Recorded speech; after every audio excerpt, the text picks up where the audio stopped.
When I was given my first Young Pueblo book by my friend Sue in Hong Kong, and I proceeded to buy all 4, and I give them out as gifts as well.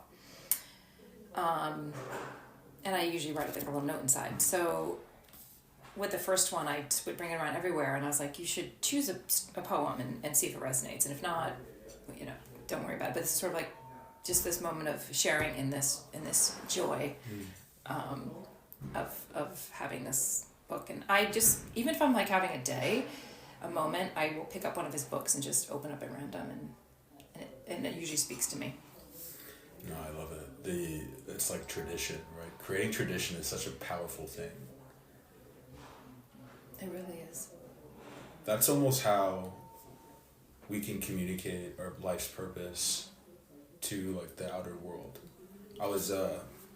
I mentioned I went to Hope Floats yesterday, and the lady who was there that time, who wasn't there the previous week, was the founder. And I asked her what her story was. She told me that she had issues with addiction. And she was telling me that the only way that really helped her release from that is going in the float tanks. It wasn't the first time you've done that, though. It actually was. Oh, it was. I'm this health and wellness modality guy, and I had never once stepped into that, so I was so excited for it. It was amazing. I'll describe that if you're curious, but definitely. When we were talking, she was talking about how the second she got into one of those sensory deprivation tanks, that like opened up everything. It gave her like the separation of self from the addiction that gave her that calmness and presence and peace. And what she did is like she got one in her home originally, and then she all of a sudden had like friends and neighbors always coming to her place to use the tank. And my point is like she went through all that hell and all that suffering in order to bring this to people, right? That is so beautifully said.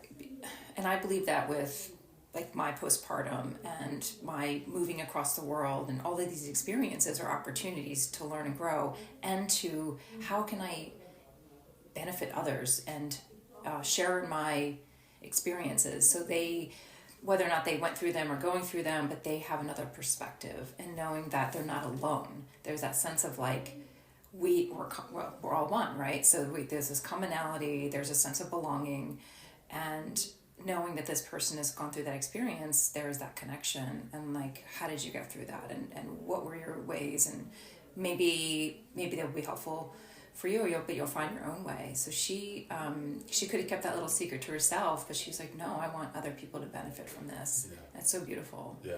She would walk around the room, and I could tell she was just coordinating things in the back of her head. And I think that's such a subtle yet impactful difference when you're creating any kind of experience, right? Any type of experience, and bring that into a community. No, I'm inspired. Go for a float sometime. I'm going to go for a float sometime. Yeah. Does my hair get wet? Most definitely. Okay. Yeah, it does most definitely get wet. And it's filled with salts, right, like magnesium. I think it's like an Epsom salt. So you'll be crusty afterwards. It's wonderful. No, that sounds fantastic. It's like swimming in the sea. There's something very womb-like about it. You open up the tank, you step inside. It's pure darkness, and the salts help you float to the surface. And so when you let your body relax, you are completely devoid of anything touching you and anything seeing you. And what's really interesting is like the difference between opening your eyes and closing your eyes. There's none. And I kept using my imagination, which was really fun, and seeing pictures with my imagination, right, trying to bring light into the room. And what was so interesting is that it created a unification between when my eyes were closed and when my eyes were open, while I was using my imagination, right? So it almost goes to show that you can bring that light into your waking day instead of it only being when you're alone in your solitude. I won't get into the full experience. I think I want to keep it in. Yeah. But it was pretty profound. And then after that, I was completely gone from time. I had no idea if I was in there too long, or if I was in there for only 10 minutes, or if I was in there for 2 hours, right? And so when I was ready, I just emerged. And I opened the door, and it's like almost like a new birth, right? Because you see light, and there's something about actively being in the womb and then saying, okay, it's time, and then having to orient yourself and then find the door in the dark room and then open that up to like the light of the room. There's something about that was just, I don't know how to describe it. That's something everyone should experience for themselves. And when I got out, it was exactly 2:00 on the dot. And I was like, okay. Wow. Yeah, it was interesting. That is interesting. Do you even know how long you were in there for? An hour. But the practice of what you've already done in order to get to what you did also, if you think about it like that, of not everybody could just lay in there for an hour. Meaning like because you do meditate and you do other things that have worked up to it. So that's also pretty cool that you were... You don't have to. I was just having so much fun.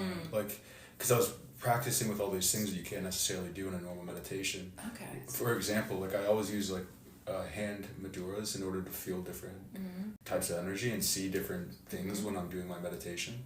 It makes a difference for me. It's something I've kind of become attuned to, and now I got to use my feet because I was never able to do that. So I can contour my body while I'm floating into new positions to see if that changes the images that I see.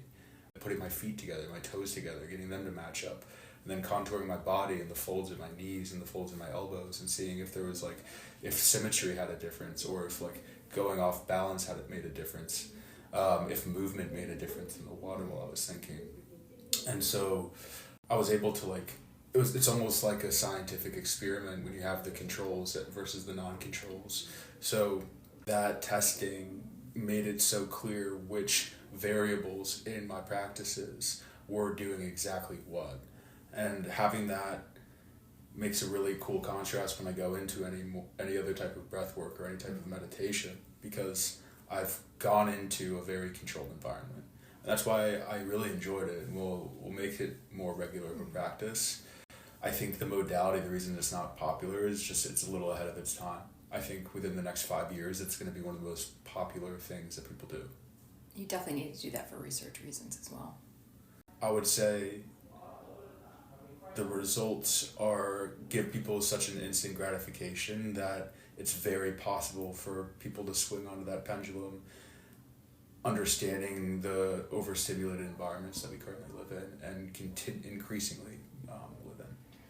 There's something about and you said you were in there for an hour, and I don't know if there's a time limit, but sometimes when you do these things, even like my yoga class, and we finish off with the what's it called, at the very end, when you just lay there and you're I'm gonna shavasana, flat on the ground, and then there's music on, and it's just we have a lavender towel over our eyes. I mean, I could lay there for 20 minutes sometimes. Like some people are like a minute and they're done. I'm because I practice at it as well. I'm like, don't just leave me alone. I wish we could lay there for longer. So sometimes in those moments where you are in that flow, and then there's a time limit, like, okay, it's been an hour, time to go. Or even when like you're getting massage, and you're still laying on the table, you're like, I'm just absorbing this. I don't want this feeling to end. So it's almost appreciating and being aware when your business takes off. It's like, how do you navigate that space where people can just have that, because they do say take your time, but really they don't want you to take your time. They're like, take your time within the next 5 minutes. And then you gotta we have another class. We have another class. Yeah, I love that moment of a yoga class, because you're fully connected body and mind, and then your body stops, and then you see how the flow impacts the rest of your mind. So it's like that can keep going, or if you've really achieved the silence, like in connecting to the movement, when you stop, your brain is completely still, and you get a moment of pause. So we didn't have a lot of break between when we recorded last week, and when we This is true. and when we did and today, and when we did our regroup. But you said immediately that you already had some things that you were thinking about. What came for me was like how thankful I am for this, for us, and have such great gratitude. Great gratitude, is that a thing? Great gratitude that we're doing this. And no, I just want to thank you for this opportunity. Not that we have to take that as not as a compliment, but as I don't know. It was like just a really cool level of awareness for me on the way here, of feeling like I get him, and his message for me resonates. And I know that I was feeling that massively and thinking it. But then what good is it if I'm not sharing that perspective and that feeling? Yeah, I just want to share that. Thank you. You're welcome. You know what as you talk, I was thinking about what you've really done for me. And you might know. You've created a skylight almost, right? Like where I always have these ideas that I've been contemplating, and it's been more of an inward thing, and that's because, letting people have their sovereignty and their free will. Like I've been seeing if there are ways to potentially uplift people through the learnings that I'm taking. But now it became very overt, right? Like, so since I get to talk to you now, I get to take a concept, put it on the table, and bounce it off of you, but without having to do a sleight of hand. Like I get to actually put it there, and what that does is it brings somebody else in on the feet with me, right? And that makes it so much more enjoyable because you get to really observe something for what it is. Tangent, but that was a definite thank you back. But thank you for opening that float therapy tank for me. Yeah. No, and when you said, I think meaning like it's a feeling. It's just a feeling of it's a mutual exchange of energy, and it's an energetic exchange. And so, I feel like in some ways, I don't even have to describe this feeling. I just know it's a feeling. Yeah. I read the Tao Te Ching. I think we've talked about certain metaphors that they give. There's a good one which is kind of like what you're talking about, and I really hope I don't ruin it. But they say, you won't ruin it. They say, approach it, and it never begins. Follow it, and it never ends. You can't know it, but you can be it. And it's what you're talking about, right? Like the thing about words is that all of them take you away from the truth. The descriptions of the world that we've accepted and come to believe are what take us away from the truth. That's why all the mystics, a lot of them, like the Ram Dasses of the world, they just look and laugh, right? Because there being words creates qualities, right? And quantities that create judgment. And when you judge your world, you're missing the infinite of it. You're encapsulating it through the limitations of your language. My favorite ways to get to those understandings, like there's the Tao, which is what we were talking about, which is, it tends to be very poetic. But then there's Zen, which is way more whimsical. There's this concept of Satori, where there's like a phrase that somebody says, or it can be through actions, but it's supposed to give people Satori, sudden enlightenment, where it's like everything makes sense all of a sudden. And there's an Alan Watts quote. I just sent this to somebody. So there's this girl named Karina Kuna, and she has a company called Satori Health, right? And she's doing a lot of psychedelic research. And I met her through an introduction from someone who's in like the health and wellness, longevity community. They're doing brilliant work. They're beautiful souls. They're great people. And so in hearing about Satori, I was like, oh, this connected dots. I'm going to go reach back out to them and just like send them the sentiment in case it's a good time. But the concept of Satori, Alan Watts, his quote, which is perfect in context of what we were talking about, is like, wanting to know who you are is like biting your own teeth. Okay. And I'll just leave it there to think about.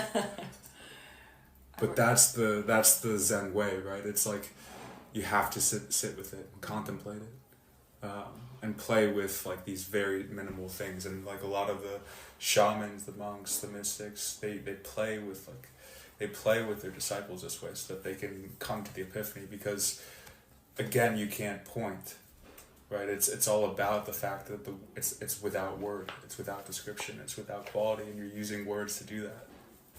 I love Alan Watts. I'm addicted to him too. I'm obsessed. It's funny because I'll be playing it out loud while I'm making dinner now rather than other things. And sometimes, at first the boys were like, what are you listening to? What is this? I'm like, just give it a second. Andy was like, oh, he sounds familiar. I was like, yeah, it's Alan Watts. He's like, yeah, I totally know that guy. He is older. Well, Andy is too. But Alan Watts is as much as, I guess it makes sense that Andy probably grew up with him at some level. But yeah, he's in his, and I guess you say like a lot of these people, they are before our time, but I want to make them part of my time. And I do. So it's whether it's woo-woo or not, it's, so I was on a life coach call last night, and maybe that's why I missed, because part of when I was texting you at the same time I was on the Zoom call. So it's the embodiment coaching for women. And I've sort of left it at bay for a bit, but I'm coming back to it. And you have to do 4 embodiment calls before you get certified. So this is one of the 4.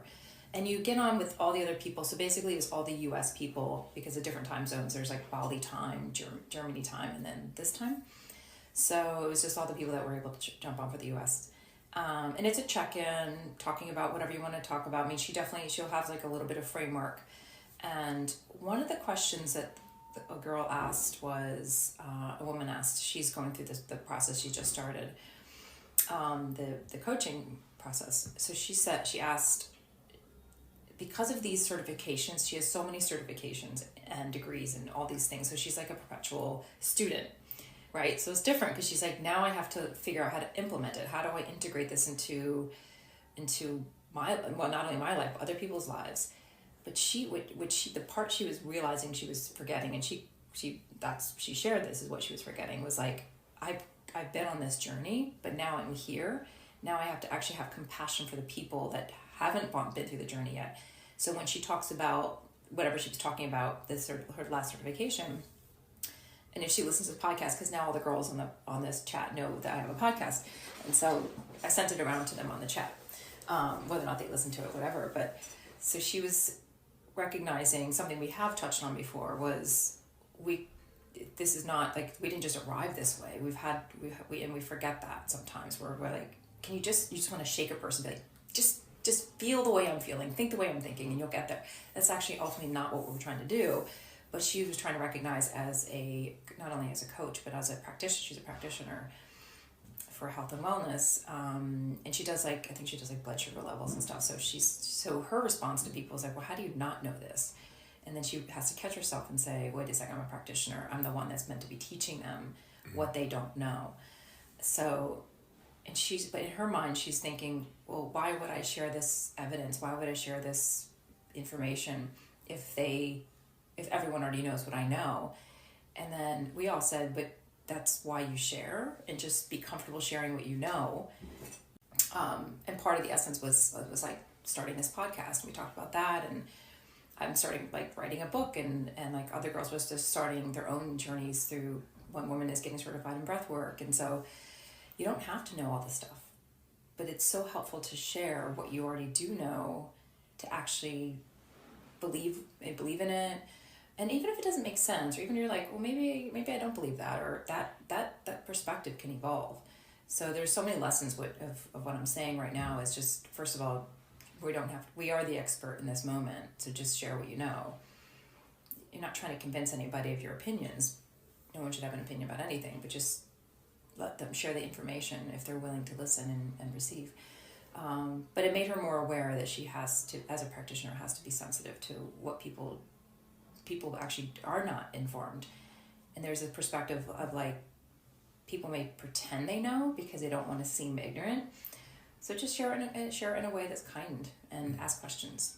Just that's what it is asking. Mm-hmm. Being curious. That was my tangent. No, there's an inflection point, right? Mm-hmm. There's an inflection point between when you spend all your time studying something versus when you're able to turn the tables and, alleviate the aptitude that you've built up, right? You accumulate all these knowledge, that cup is going to overflow, so you have to pour some out, right? If she wants to learn anything else, it seems like that's part of the process, like pouring out the cup. But then you realize that The reason teaching becomes so valuable is because you maintain contact with the greater world, right? And that's something that she's come to realize, it sounds like, right? So since she's had that inflection point of like going from the student to the teacher, she realizes the importance of continuously teaching and as she learns, right? That's right.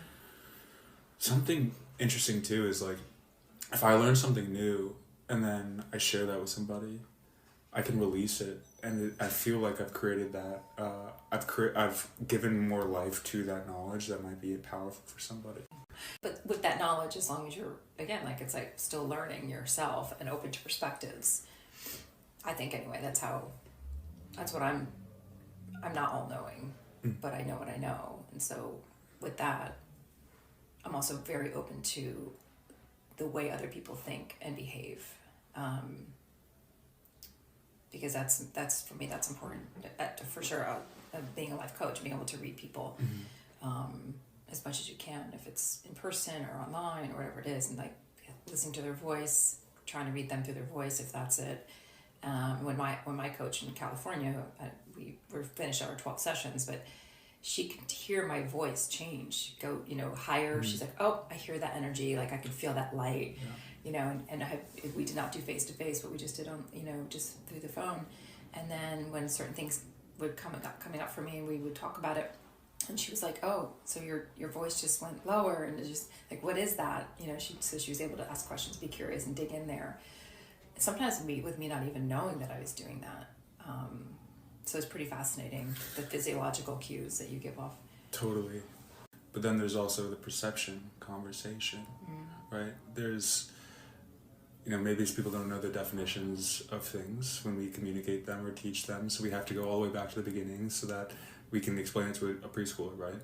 That's knowledge. But then there's the concept of maybe this person has ascended their level of perception to a place that's completely different from ours, right? So imagine she's visually perceiving these things coming and emanating from you, whether it's not anything sensory, right? It's not visual. That's my bad. But like, what if she is perceiving something coming from you that you haven't tapped into yet, right? The lens is always different.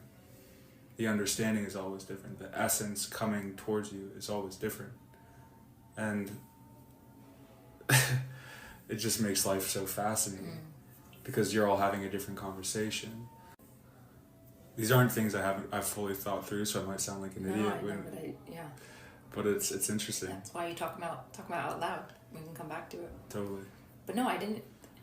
It's like a whole other realm. In fact, that whole relationship, because it's a relationship that you have with if we're just talking about coaching, it's like the relationship, it's both ways. Like there has to be rapport for sure.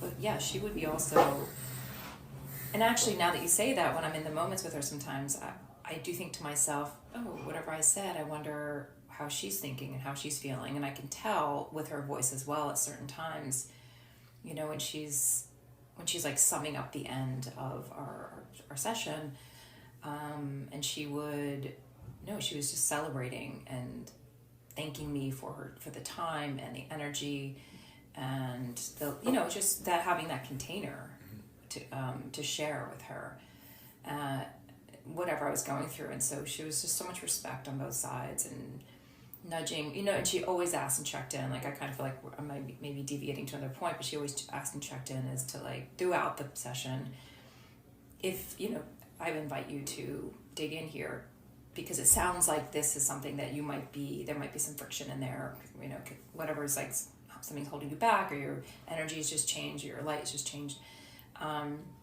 She's like, do you want to dig in there? Is that okay? And most of the time I'd say yes, because I felt not compelled. I felt like I really wanted to, because I felt safe to do that with her. But yeah, there's she always, and so the end was like accountability, which is for me, I need accountability works best for me when I know I have to show up for first of all myself, but I do want to show up for her because she's an important part of my life and my well-being and my involvement. So I do put the effort in. I did put the effort in, and I did my homework and the things that she asked me to do because I wanted to. So that was like that really, that I don't know, would be symbiotic relationship that we had. But it's funny because I don't use this I use this term with some people, but it's like I don't ask for people to be proud of me, but when they say it, and I know, I'm careful with that word, because Sebastian or, like, are you proud of me? And my response is, well, I mean, I love you no matter what, but you have to be proud of you first. And then he'll say, I have something to tell you about him anyway, he's really funny, I'll like this. But he said, yeah, no, I'm really proud of myself. I'm like, well, why? Why are you proud of yourself? And then he'll tell me.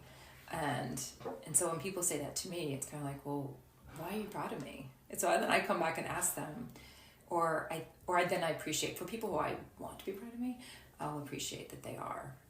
But I'm not looking for that external acknowledgement. But knowing that they are, for me, I guess, is more just, I've impressed upon you something that you are proud of, in hopes to inspire you to go out and be the best version of yourself, or discover who you are, create who you are. So for me, that's the ripple effect. If someone's proud of me, not be like, yes, I got that goal, and they're proud of me, I got to do that again. It's more like, okay, I'm showing up, and these people are proud of me because I am showing up, and I want to instill that, empower them. I agree. It's another one of those things where it looks harsh, telling you, like, staying silent on the "I'm proud of you" conversation. But think about any time anyone has a conversation around being proud. It's, my family wasn't proud of me, my friends weren't proud of me. It's always negative. It's not about pride. It's really not about pride. A good thing to say is, like, I can tell you did your best, and I can see how fulfilled you are doing what you did, and that makes me really happy as someone who loves you. There's a huge difference, because, and I'm big on semantics, it's, say they're proud of you, like, you can also hear it in their voice sometimes that they weren't told the same, right? And it's because they were looking for that validation, right? But what you're doing in this scenario with your son is you're instilling that purpose and that satisfaction, that fulfillment comes from within, right? So it's not that you're devoid of acknowledgement for his hard work, it's that you're ensuring that what he's doing belongs to him, and that's really important. That was awesome. You've talked about routine a lot in life, and you're a very healthy person, and you have a good energy level, and you laugh, and those are my kind of criteria for a healthy person. So I'm curious, from a maybe food perspective, how do you think about the things you eat? Yeah, there's definitely a routine with food. I would say, I would say a balance for sure, and not to be. So this will make you laugh, I think. I mean, actually, the people I told about it on Saturday, I went out to dinner on Friday night with the fam, because it was Seb's birthday. Mm-hmm. For whatever reason, I was compelled to I ate a cheeseburger at this restaurant, and I was looking at the menu, and I was like, that's what I want right now. And honestly, it's probably been a year that I would have had an entire burger to myself. Like, I didn't want to share it. I literally cut a little piece off. I don't know who, somebody asked me for some at the table. I was like, all right, I'll give you a piece. I was like, I do not want to share this right now. I ate the whole thing. I did not get it with French fries, even though I got it with a kale salad. So there's my balance, right? I was like, I'm going to still have... There's your Diet Coke. There's my Diet Coke. There's my Diet Coke scenario. I knew that was coming. But I love that. I was like, I don't care. Like, so my weekends are kind of the time where I'm going to relax and not go crazy, but just like, that's what I want. That's what my body's craving. And it was delicious. So typically that's not what I would eat.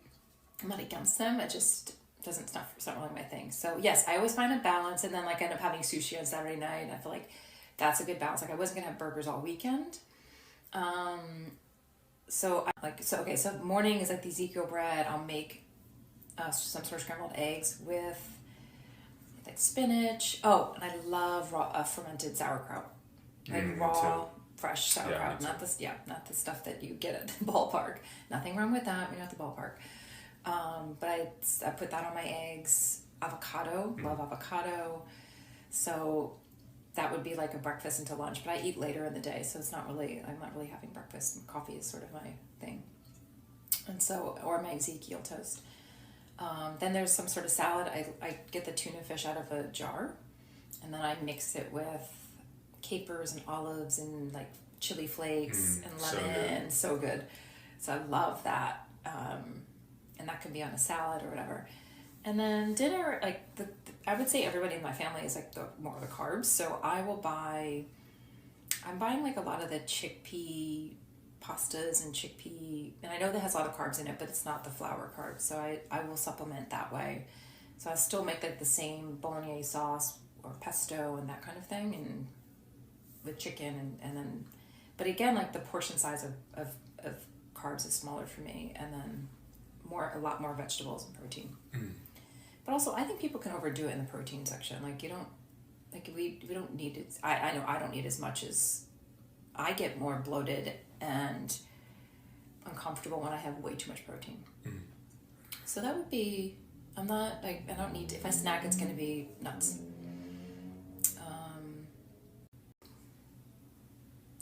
What about you? My diet. Yeah. Definitely not something I would ever profess about. It's totally an intuition thing. Everybody's different. Everybody's composition is completely different, and the day-to-day everyone has is completely different. But I look at food very much so as fuel. So when I'm in my routine, quote unquote, I'm purely looking at food as fuel. My balance is fuel versus enjoyment, right? It's not what it is versus what it is, because I'll never eat anything unhealthy. Like I just won't. You won't eat anything unhealthy. No, but I'll eat things for, like, I shift something in my head, right? Where it's like, yes. Where it's like, am I here to enjoy this experience, this art of cuisine, or am I just purely trying to operate at my best? And that's my balance. That's what it looks like, at least right now. I do eat ice cream sometimes, but I'll make sure that the ingredients are pure. Jenny's is fantastic. And I'll start with that because there's no other junk food in the diet. But I'm pretty protein heavy because I lift weights every single day. And my body responds to that because it needs it. I realize that I handle fats really well. I can eat unlimited nuts and cheese and not get fat. I don't know why. I also walk a lot. And I compute a lot. I need a lot of brain power. Yes. Right? So I eat a lot of, it's all grass-fed, organic, grass-finished, right? Like, all of it, even the eggs. I spend $10 on 12 eggs, right? It's because it's worth it. I love fruit. That's my dessert. There's a difference, right? So the reason I brought it up is because there's a philosophical conversation centered around food as well. So there's the energy, but there's also purpose. And if you look at the different elements within the different things you eat, you recognize that they have different powers. There's like what the plants do, what the minerals do, what the animals do, right? And a lot of gurus will say, if you want to be more enlightened, you'll eat plants, you'll be vegetarian. You know, like in India, a lot of the Vedic cultures, they're completely vegetarian. They don't eat meat. Because meat is you're bringing into your being the animal self, right? And that what animals do is they are very driven for survival, right? And that's something that we need to transcend as human beings, right?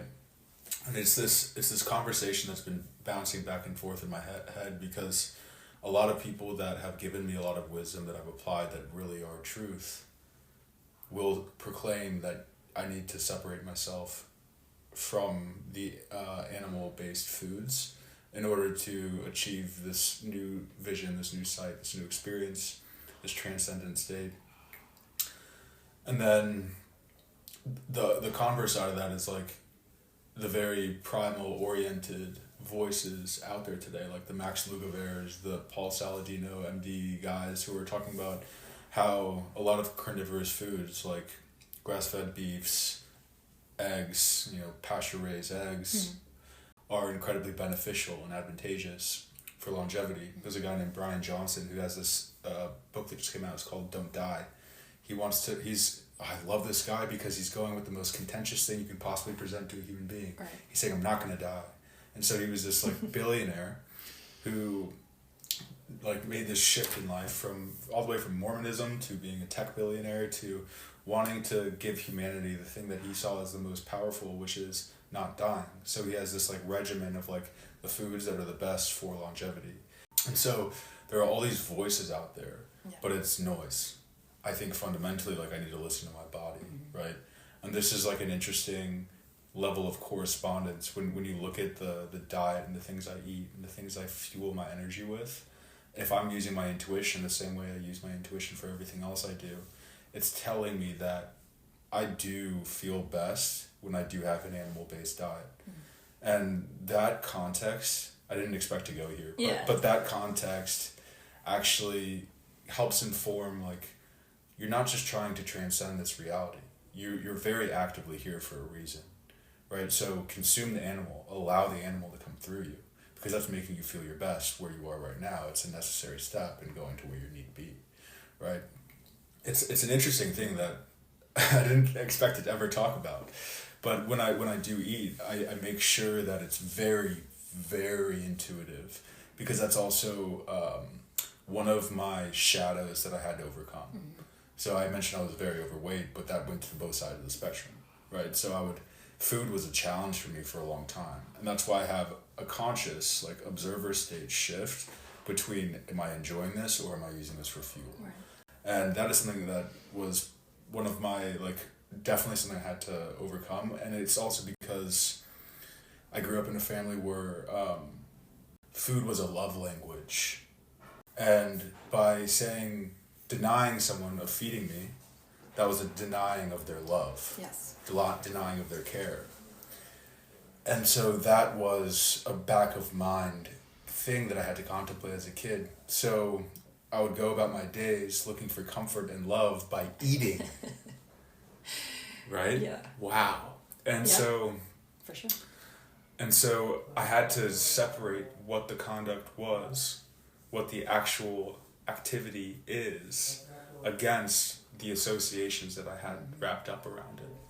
And it becomes difficult when you do that journey yourself, but you're still involved with that culture, because it does actually create that conflict.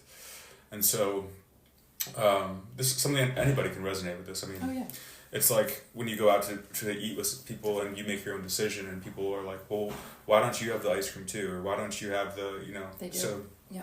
They do that, but it's like, that's not why we're here. So... Well, your relationship with food is vital. The relationship with food is vital. I mean, there's a couple things you're talking about. Like, we started talking about routine, and that has to do with food, and like, what does the day look like from the philosophical side of what we're putting into our bodies. Yeah. And then, your relationship with it. Yeah. That was like a relationship thing that you had and with food. And yeah. You know, again, I don't have a methodical, like, line of thinking mapped out on this, but this is just like, these are the things I think about when it comes to food. There's so many considerations of it, because it is a vital part of this experience. It goes back to the conversation of someone might have a higher level of aptitude, or someone might perceive the world differently. Same goes for the plants. What they might be doing to you might be different than what they're doing to somebody else. The meat might be doing something different to you than what it's doing for somebody else. The dairy, the nuts, whatever it is. So it goes back to intuition. Is my longest answer I could possibly give for what I put in my body. And then there's the aspect of, like, for me, I love cooking. I love creating food. And so in that sense, I do love feeding people, but not forcing it, because I grew up in a family where my mom, she had her staple things, she would cook, and she did really well, and my dad really enjoyed cooking, but then it was the quality of the food that they bought. They weren't necessarily aware of the quality. So from a very young age, my association with food was not health, was in a way like, I don't like food, because I didn't like the way they cooked. I didn't like the way that I didn't like the things that they chose. I just thought these things just wasn't fresh. It just wasn't we lived on a budget, and whatever my parents just were unaware of the quality. So I grew up thinking food isn't very good. So I was like, ugh, I don't want to, like, I'd be the one at the dinner table, and I'm like, I'm not eating. I put my foot down, and I would eat around things, and I still, I'm not a huge actually meat eater in general, but I would push the meat off my plate. I just didn't want it. I would eat the vegetables. So I was a salad person from the get-go, and I still, my friends will tell you, like, that's I would go to dinner and I'm the one that gets a salad because that's what I want. That's what I love. It's what feels good for me. And I'll make it a big oversized salad, maybe put a cup of olive oil on it. So it's not about the fat content, it's just what I want. It makes me feel good. So I would make my own food a lot from a very young age. And I'm trying to remember that. So it's just like what you grew up with. So I do want my kids to grow up with a healthy, relationship with food, and not shame them if they're like making the choices they're making, because moving here now for like the last year and a half, they're much more exposed to processed foods, junk food options. It's like right at their fingertips, where we didn't have that in Hong Kong. Like, Hong Kong was a lot harder to like go get, or a lot more expensive. So you could balance it out with better options and more international options, even so. This causes a lot of disillusionment. We talked about like the education system, pharma, Yes. Our food, the food that is part of our culture and recognized as average is, if you really look into what that is, you'll become incredibly disillusioned. It's a lot of it is poisonous. There's a cahoots between medicine and the food industry. And instead of talking about that and being another of the millions of people who are saying this is such an issue we have to overcome, it's like, no, just don't eat processed shit. Yeah. Drink spring water. eat natural foods. But I do love, and again, like going back to being creative, creating a meal is a beautiful thing, I think, anyway. It's like, it's tradition, what we were talking about in the beginning, it's tradition, the same way a song is, a plate, something that you share together. It's an experience. Same way you sat and had a conversation with someone who might perceive the world differently than you, or have a higher or lower level of understanding than you. You're coming together to share one thing from those two different contexts. But you're consuming the earth. And you're putting together this puzzle on your plate of the different things that are going to fuel who you're going to be in the immediate, which is really interesting. That's a cool analogy. I like that. Yeah. But then going back to routine, I think that routine is essential with these kinds of things if you want to live the life that you want to live in a healthy, energetic way. So yeah, we were talking about also like the flow tank, right? It helped me notice different patterns because all things were constant. I removed all the variables from my breath work, from my thoughts, from my meditation, so that I could really tell what impacted what and how it did that. Same goes for like if you have a routine on what you eat, you can introduce or remove things, and that routine will show you, like all things constant, what the impact of certain things you eat are. You don't have to go and create this whole curriculum. It's like, to me, it's even too much. It's just like be intuitive after every meal, and like going into every meal, like what am I hungry for? I really don't think there's a right or wrong. I think everyone is different. You just made me think of something when you said that. What'd you think of?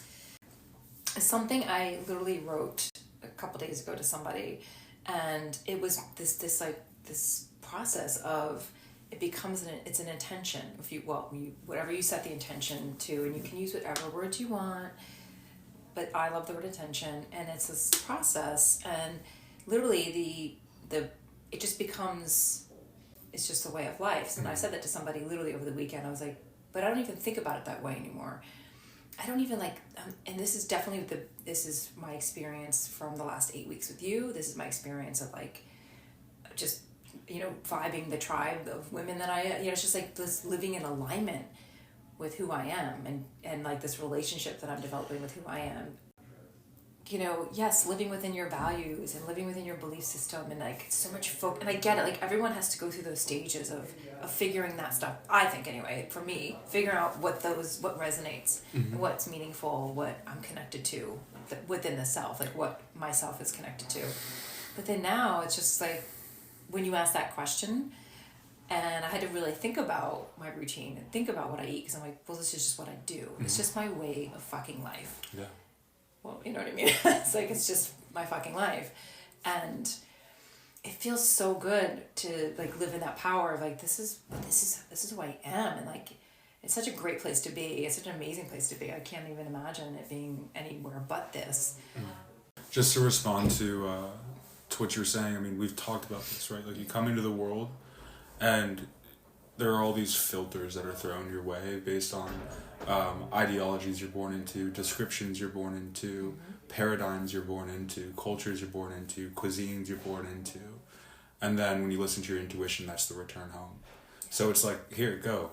Take your sovereignty, take your free will, see what happens. But then, remember, here I am. I will give you the answer. And that is your higher self. And it's like, okay, just listen to your intuition, become one, right? Have that flow, have that harmony, and everything you do begins to align and feel much better. That's like what we're doing, right? We came here to individuate, only to realize that, to be able to appreciate the oneness. All right, I'm going to give you 2 options here. Okay? Okay. 2 options. By the way, I love what you just said. Thank you. That was amazing. 2 options. I'm going to put that in my book. 1, I pee my pants right now. I don't want you to pee your pants. Or 2, okay. I run to the bathroom, I come back, I arm wrestle with this guy over the room. I want to see and then that. you have a question for me when I get back, or I'll have a question for you. Sound good? I don't know if those were options. That sounds like a plan moving forward.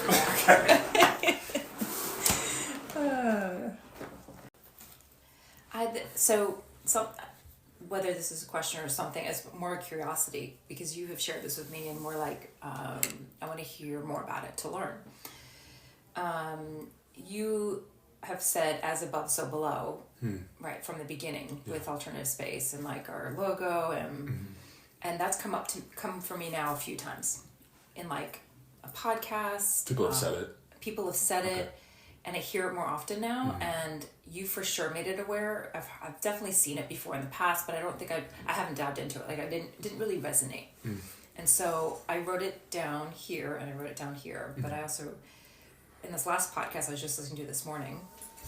You totally understand it. I can make this quick, truly.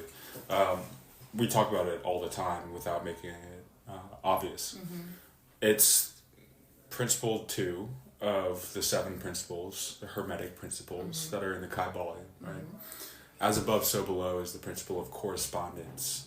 So when we do all the plant metaphors, for example, we're using context from the cycles of plants in order to inform something that's going on in our world, because on every plane there are patterns that follow the same sequence if you want to achieve harmony. That's exactly what I was talking about when I talked about diet, right?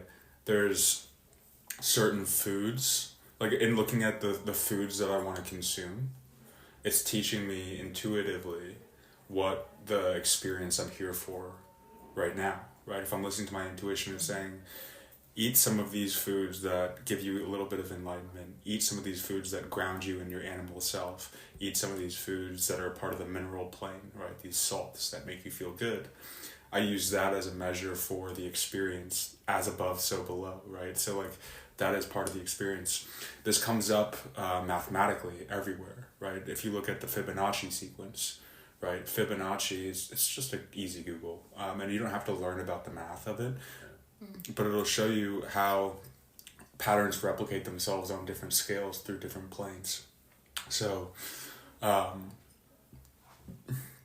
you'll see certain flowers have this rotation sequence. You'll see that in sunflowers for sure. So you're probably very familiar with it, but it's using context from nature and the outer world to inform your inner world. It's using information from your inner world to inform your outer world. It's using information from your material world to inform your spiritual world, and vice versa, right? So when there isn't all the clues, you can use the as above, so below. That's the principle. Easy one. Yeah, no, it's like obviously something that's on my radar now. My RAS. Should we go through the principles? Reticular activation system. Yes. I was looking at it over the weekend, but it's still, like, I have to keep reading it in order to understand it, but that's okay. We can tackle them together. How about that? Okay. Do they have to go in order? Yes, but there's an important thing embedded within that. When we talk about these principles, these universal laws, we have to realize that they are laws that exist within this universe that we're living out. And we understand going into these principles that the universe we live in has certain limitations to it. Outside of this experience, those limitations don't exist. So don't get distracted by these being truth in helping navigate this world, because they're only truth in a world of where truth can't exist. Right? So that's an important thing that's often missed. Right? Any word, any rule, any description is missing out from the highest form of transcendence that one can ever achieve. Every word that comes out of my mouth is actually doing a disservice to people. The paradox is the words talking about not talking are the ones that are the most true, right? Yes. But Very Sam Harris of him. And so the Kybalion is the last name of the person. No. Hermetic is? No, I feel like there was a last name in there somewhere, somebody. Hermes Trismegistus is said to be the creator of the Kybalion. Goes by a number of different names because they said that this character reincarnated multiple times. But there are different traditions who give him different names, right? So Thoth, the Atlantean, is the original name, the original deity who is said to be the keeper of knowledge, who disseminated this to give man and woman the knowledge, right? The big thing that I want to get across before we go into the laws and the principles, which didn't come across to me immediately, is like these give you the patterns where you can take a step outside of being in the movie and you can watch it. And it helps you detach emotionally from things that happen around you because you recognize that there are patterns. And if people are consumed by the thing, like are reactive, they're a part of the patterns that play out. But if you're non-reactive, then you're a causer, and you can shift things that happen in the world around you.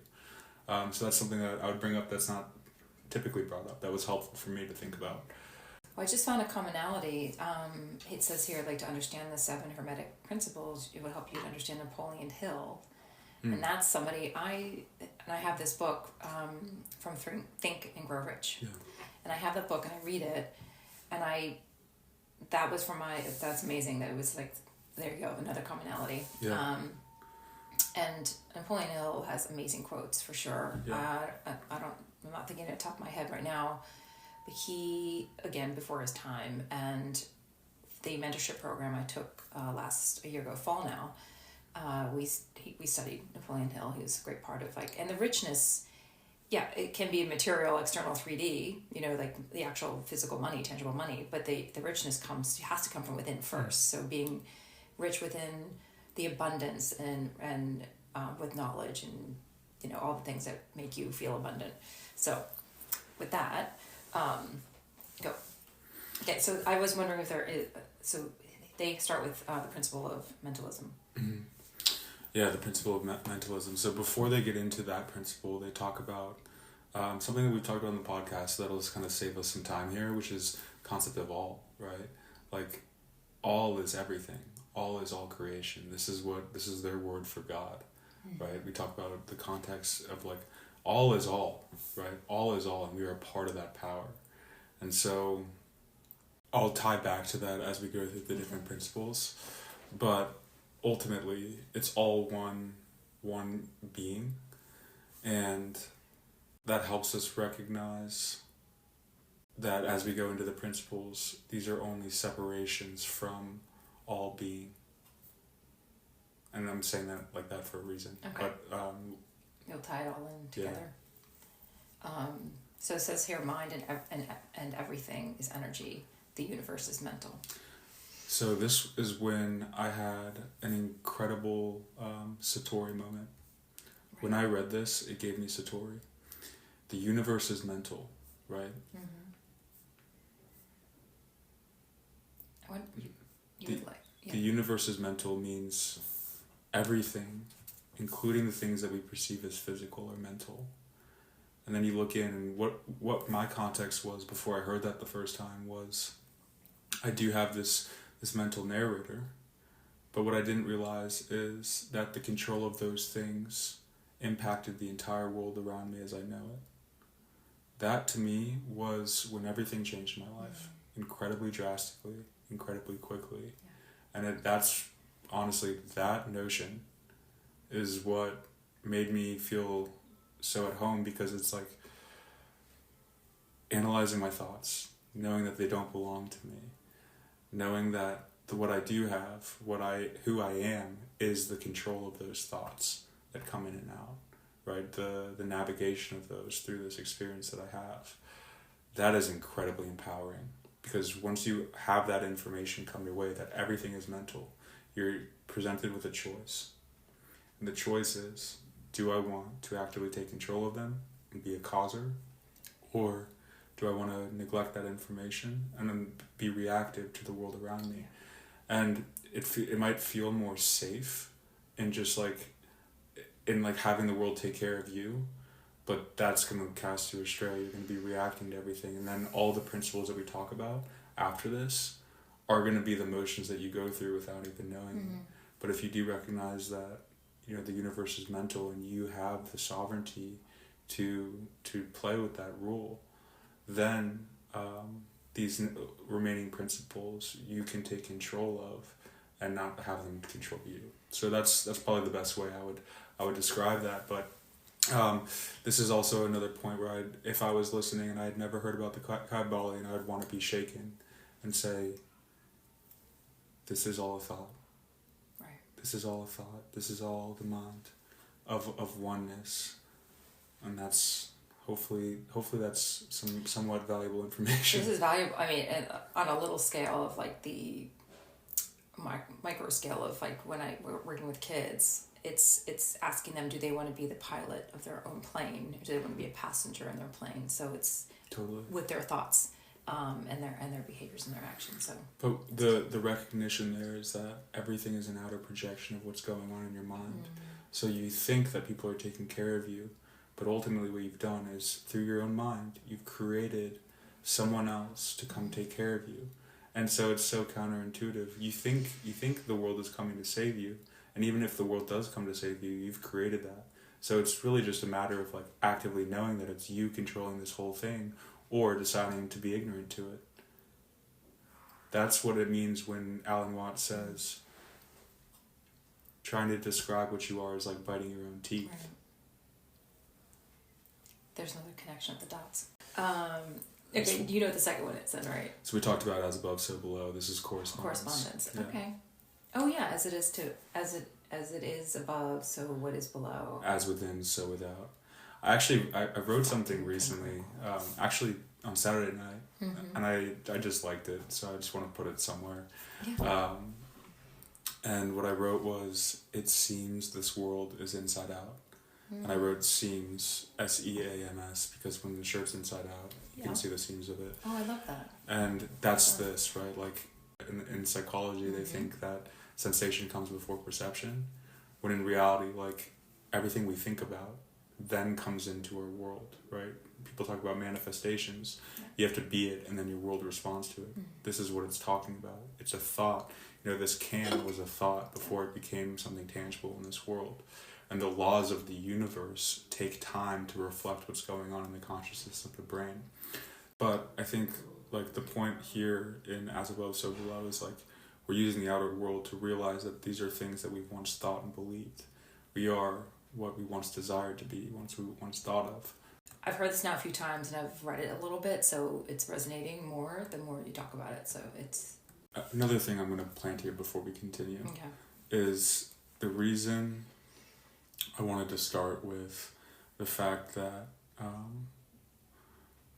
with the universe is mental, that liberates you from being a reactive to the world and being a part of all the remaining principles and patterns, is because you can use a higher law. This is why there is a sequence to them. So you can go to a higher principle, a higher law, in order to circumvent the effects of the other laws. Right, so when we look at As Above, So Below, we can always use mentalism in order to overcome what the correspondence is. Right, you can transcend all these rules that we're obliged to by using higher laws to counteract them. And if you have specific questions as we go, I can give you examples. There are plenty of YouTube videos with people who are profoundly more wise than I am going through these. So that's why it's almost cliche that I'm even attempting this. But Wait, no, but maybe you're like... But we can talk them through and maybe understand something new as we do it. Right. Absolutely. And also, maybe they talk about them at a different level. Okay. You probably know what the next one is. Does it... Vibration. Yeah. Mm-hmm. Yeah, so the third principle is vibration. Everything is moving. Mm-hmm. Being is movement. Being is change. But potentially, like, within the scope of that, everything from the past can change. Everything from the future can change. But once you separate yourself from that, you get the sovereignty to do so. Everything already exists, but we are moving around and navigating that. So, Well, you talked a little bit about all and void in podcast 5, I think. But yeah, vibration is energy, so it's constant motion. Okay, next one. polarity. Which you've talked a lot about too, or a little bit about. Polarity is going to be immediately obvious to everybody. Everyone wants to choose a side. And the best way to think about polarity is any idea that people assign importance to, meaning to, value to.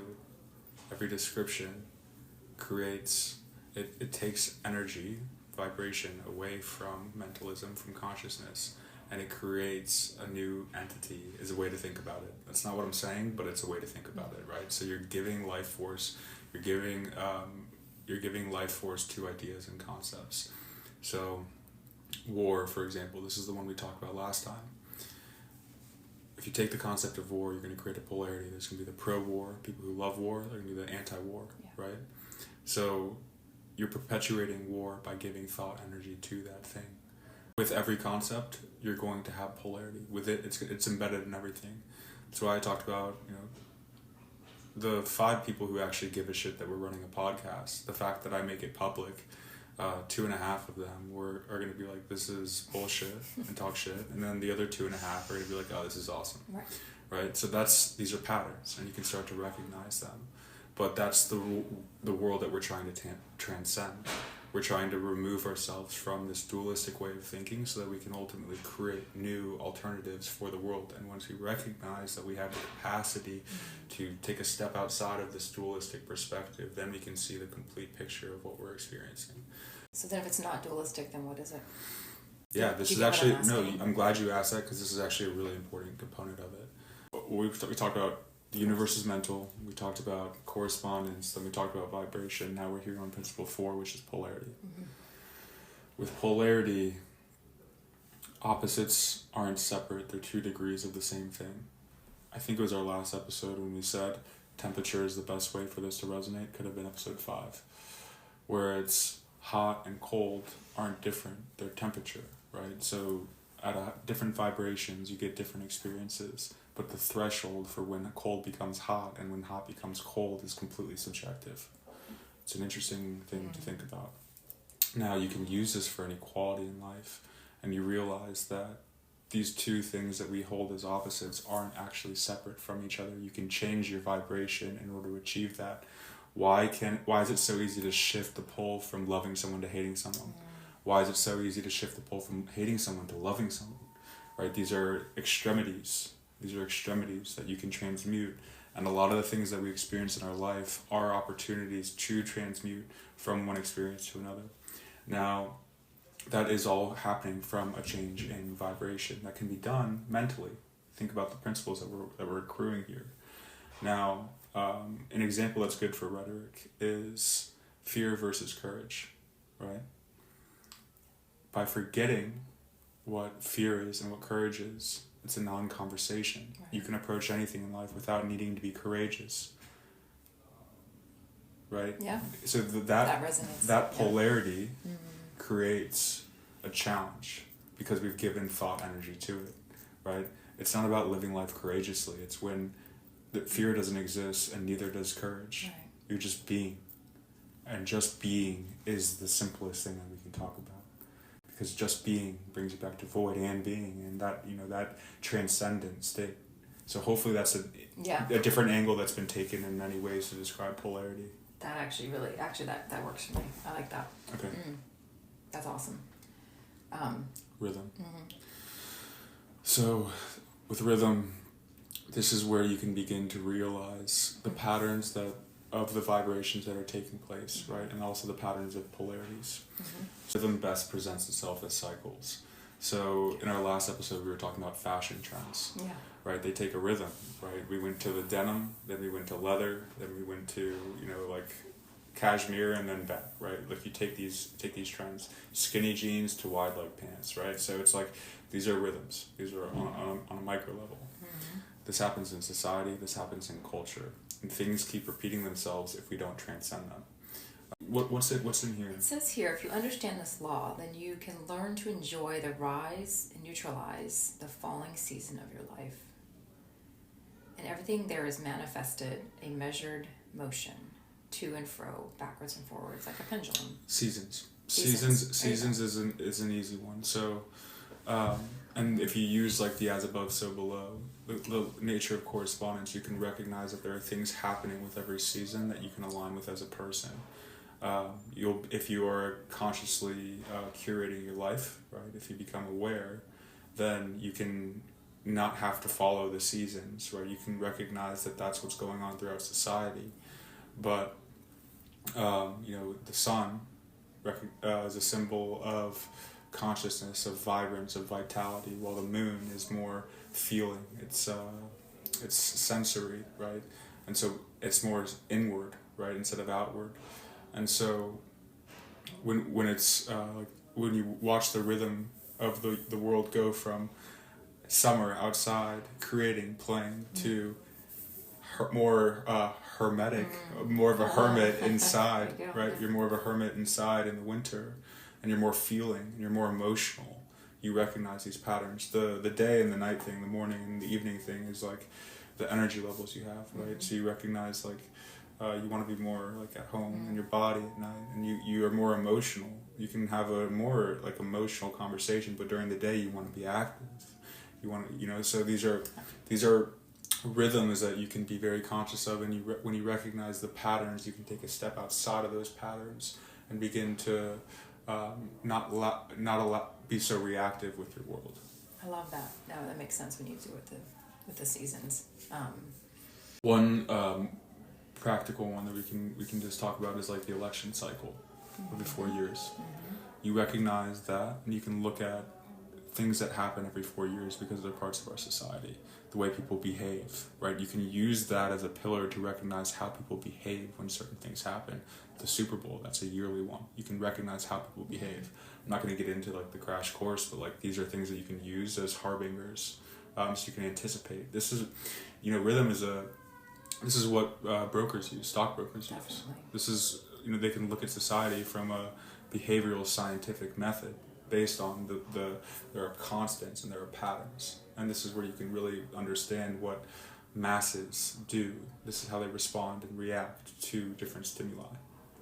This is, like if you're a huge company like Apple, if you were to drop something, right, you'll be able to understand rhythm, and that'll give you context for how things will succeed or not succeed. Yeah, I guess even like on Instagram, there's certain times a day you're supposed to drop, right, your reels, because that's when most people are looking at Instagram to become, algorithm. So just to give it something like more on earth, like practical.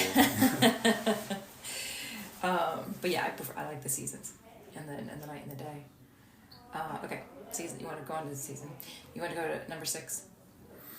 Cause and effect. Which you and I are both on the same page of the word chance. No such thing. Chance is a term used for a cause not recognized, and there's truth in that. Like again, we're looking at the effect of right here in my hand. There's a pen. The cause was the consciousness, the seed that planted this pen to come into the world. The cause of the things that we sense are actually things that we've perceived before they came into existence. And that's what it's trying to teach you. It's the thing that's actually the opposite of what we come to understand as we're born into the world. Cause and effect is the thought creates in this world, in this universe we live in. It is all a reflection of things that have been conscious, things that you've believed, things that you perceived.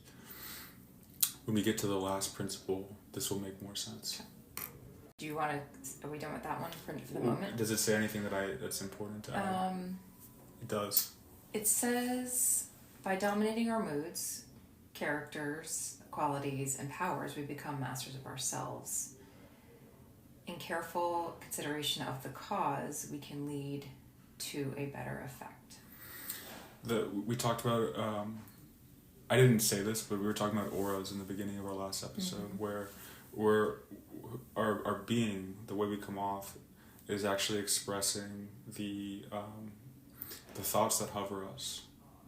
And once you realize that sanctuary, that spherical sanctuary of your thoughts that you're curating and purifying is who you are, is your experience, that's when you recognize that the activity that goes on by clearing your thoughts later replicates itself in the world. It becomes more purified and perfected around you. That's the harmony. Go ahead. No, I mean, this is just a full circle moment. I'm a big fan of a guy named Robert Edward Grant, and he is a polymath. And I actually realized that I looked up this book because of him describing the 7 Hermetic Principles. But what made me think of him, he created a random number generator, and he will even tell you there's no such thing. Has chance. Yeah. I'll have to look him up too. I might owe a huge debt of gratitude to this man. Send him a note. And you know what? Another thing which has existed forever, which feels like a kind of divine connection, is he holds a lot of mystery around the Mandelbrot set. It's curious. And the Mandelbrot set is embedded within the Vitruvian Man and the shapes of all the pyramids. All the sacred geometry is pretty much in the Vitruvian Man. And as a kid, I painted the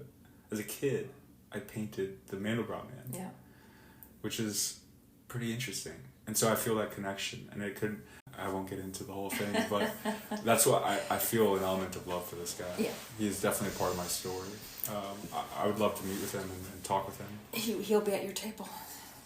Make him part of your table. Yeah. Okay, so you're gonna make it all come together for us. Gender. Gender is not sex. Sex is a corresponding element of gender, which is a much, much larger principle. Okay.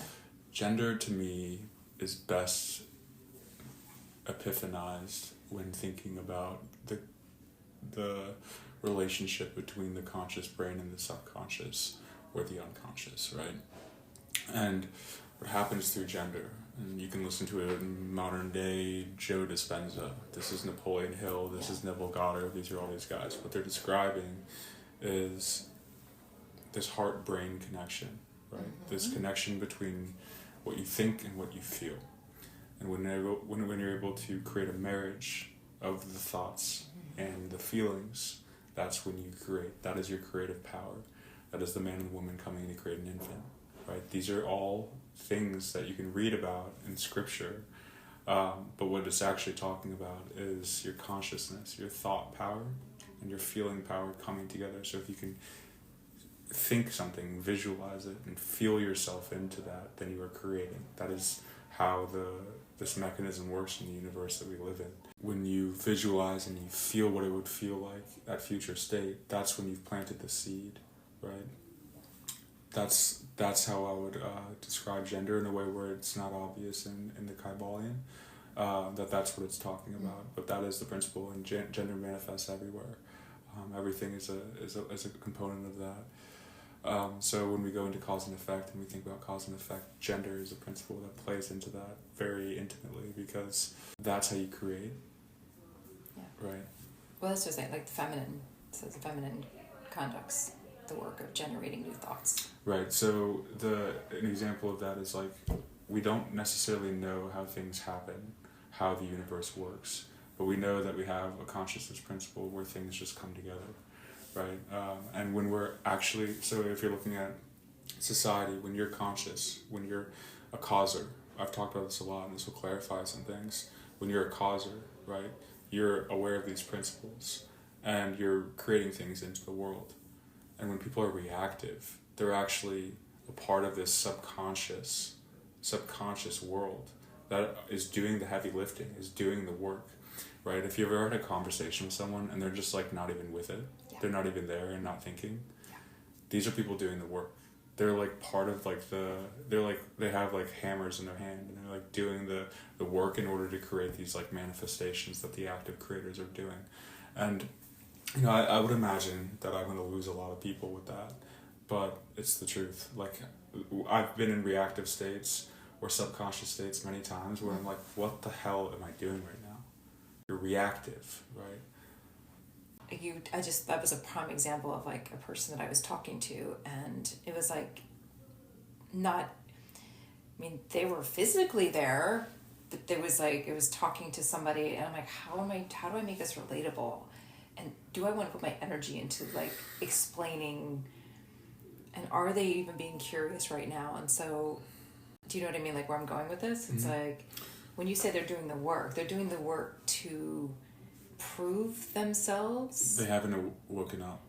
Oh no, for sure not. Yeah, so what So that's what... when people say like, I've awakened, right? Awakening, Satori, epiphany, really like what this is getting at is the awareness that you have the sovereignty to control everything by manipulating your mental power. And I hope, if there's one thing I hope, it's that hits with one person. Yeah. Because it'll change your life if you weren't already there, right? Like, for me, it seems obvious, but then when you really look into it, you're like, oh shit. It's not obvious. Right?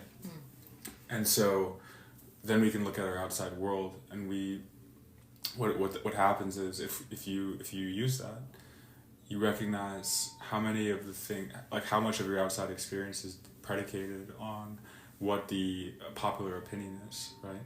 And that's when you begin to really start playing. So it's like, how far can I remove myself from these conventional paradigms in order to really live sovereignly? And I think that's a fun game. That's life. That's a fun game.